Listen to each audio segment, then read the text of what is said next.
Dewasaan gak ditentukan oleh usia. Ada orang-orang yang secara umur harusnya sudah dewasa, tapi mereka bisa hidup seenaknya, ngomong seenaknya, dan gak peduli kalau tindakannya itu merugikan orang lain. Orang yang dewasa dapat membedakan yang baik dan yang jahat. Ibrani 5 ayat 13. Sebab barang siapa masih memerlukan susu, ia tidak memahami ajaran tentang kebenaran, sebab ia adalah anak kecil. Ayat 14.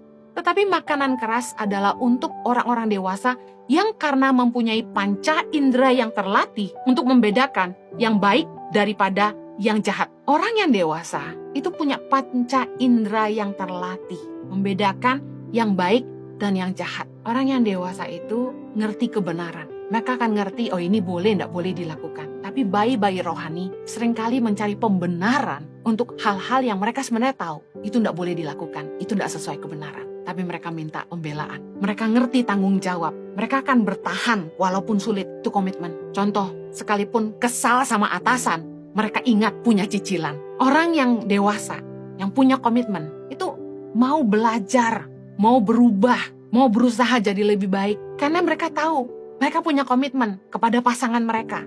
Mereka nggak bisa, nggak cocok, pisah aja. Nggak suka, tinggalin aja. Karena orang yang ngerti komitmen akan fight supaya hubungan itu bisa berjalan dengan baik. Mereka untuk itu akan mau belajar untuk berubah jadi lebih baik. Gak cuma mentingin ego sendiri. Orang yang gak dewasa akan menyerah dalam hubungan. Orang yang dewasa itu punya komitmen. Karena itu mereka ngerti setia. Mereka bisa dipercaya. Orang-orang yang dewasa yang bisa komitmen sama orang lain. Kalau gak komitmen, jangan pernah ajak orang nikah. Karena hanya orang yang bisa komitmen yang boleh nikah. Di dalam hubungan, orang yang dewasa itu ngerti prioritas. Contoh, mereka nggak akan main terus, mereka akan kerja sungguh-sungguh. Karena mereka ngerti bahwa mereka sudah dewasa, mereka punya tanggung jawab, mereka punya beban, mereka harus kerja sungguh-sungguh. Ngerti prioritas, kapan senang, kapan kerja. Orang yang ngerti prioritas itu, mereka akan bijaksana mengelola keuangan. Karena ada yang jadi prioritas dalam hidup mereka. Allah kita ada Allah yang memegang perjanjian dan kasih setianya. He is the God of commitment.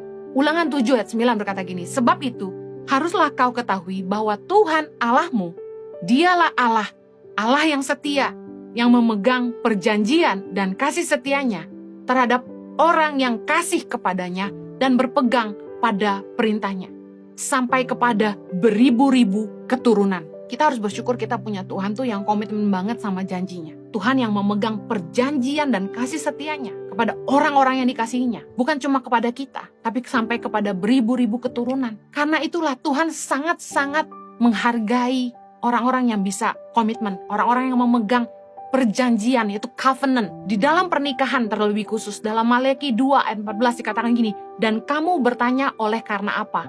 Oleh sebab Tuhan telah menjadi saksi antara engkau dan istri masa mudamu, yang kepadanya engkau telah tidak setia, padahal dialah teman sekutumu dan istri seperjanjianmu. Ayat 15, bukankah Allah yang esa menjadikan mereka daging dan roh? Dan apakah yang dikehendaki kesatuan itu? Keturunan ilahi. Jadi jagalah dirimu, dan janganlah orang tidak setia terhadap istri dari masa mudanya. Tuhan benci dengan perceraian. Tuhan sangat membenci perzinahan karena Tuhan sangat menghargai perjanjian. He is the God of covenant. Tuhan yang sangat menghargai perjanjian. Makanya kita harus hati-hati memilih pasangan. Bagi Anda yang belum menikah, jangan menikah dengan orang yang gak bisa komitmen sama Anda. Orang yang gak bisa dipercaya. Orang yang gak bisa benar-benar komitmen dalam hubungan. Kita gak menikah untuk bercerai. Orang yang bisa dipercaya adalah orang yang bisa komit. Lukas 16 ayat 12 berkata gini, dan jikalau kamu tidak setia dalam harta orang lain, siapakah yang akan menyerahkan hartamu sendiri kepadamu? Kalau Anda punya perusahaan, Anda akan cari orang yang bisa komitmen kepada Anda untuk bisa Anda serahkan harta Anda. Karena itulah kalau kita mau dipercaya, kalau kita mau dipromosi dan mendapat kedudukan yang penting, kita harus jadi orang yang bisa komitmen, orang yang bisa dipercaya. Kita nggak mungkin menyerahkan harta kita sama anak kecil yang nggak bisa mengelola dan nggak bisa dipercaya. Kasih uang sama anak kita. Satu hari saya transfer uang ke akun GoPay anak-anak saya. Saya bilang gini, just in case di rumah nggak ada makanan, kamu pesan ya online. Dalam waktu seminggu, habis. Yang saya kaget tuh, tiga-tiganya habis. Saya bilang, kamu beli apa? Tebak, salah satunya, McDonald terus.